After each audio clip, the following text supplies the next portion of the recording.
పెద్దవాళ్ళు ఏం చేయాలా?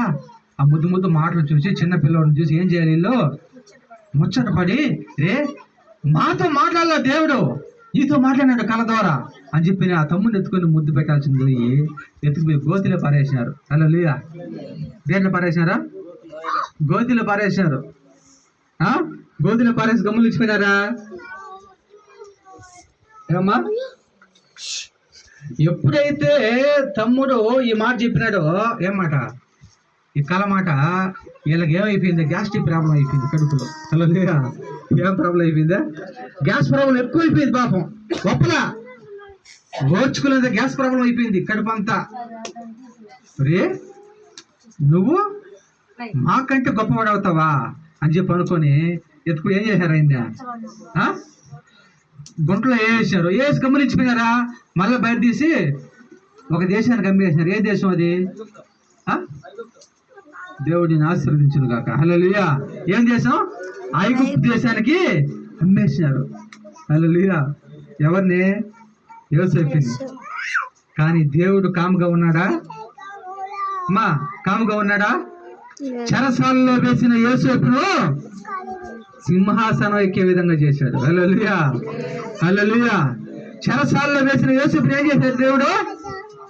సింహాసనం మీద కూర్చునే వాడికి చేశాడు. ఆ దేశానికే ఏం చేశాడు? హల్లెలూయా. ఏం చేశాడు అమ్మ దేశానికి? రాజు తర్వాత. హల్లెలూయా. రాజు తర్వాత అన్ని అధికారాలు ఆయనకి ఇవ్వబడ్డాయి. ఆదికాండం 41వ అధ్యాయము. ఆదికాండం పాత గ్రంథం కదా అండి. దేవుడు చాలా గొప్ప దేవుడు అమ్మా. నువ్వు ఎక్కడ పడిపోతావో అక్కడనే లేపే దేవుడు మన యేసయ్య. హల్లెలూయా. ఏమ్మా తులసి, నువ్వు ఎక్కడ పడిపోతావో అక్కడనే లేపేవాడు. ఎక్కడ నువ్వు అవమానం పొందుతావో అక్కడ నీకు ఆశ్చర్యకరమైన కార్యాలు చేసే దేవుడు మన యేసయ్య. హల్లెలూయా. చదువునైనా 41వ అధ్యాయము 40వ వచనం. లేదా బాగా ఆలోచించాలి. ఆదికాండము 41వ అధ్యాయము 40వ వచనం చదువునైనా. నీవు నా ఇంటికి, ఈ ఫరో రాజు చెప్తున్నాడు ఆయనతో. ఎవరితో చెప్తున్నాడు? యోసేపుతో. నీవు నా ఇంటికి అధికారి అయి ఉండవలను, నా ప్రజలందరూ నీకు. అమ్మ అన్నదమ్ములు ఎత్తుకుపోయి గుంట్లో తోపుతారు యోసేపుని. ఐగుప్తు దేశానికి ఆ సంతలు ఎత్తుకుపోయి అమ్మేశారు.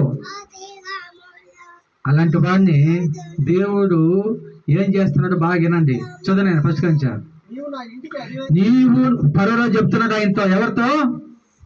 యోసేపు.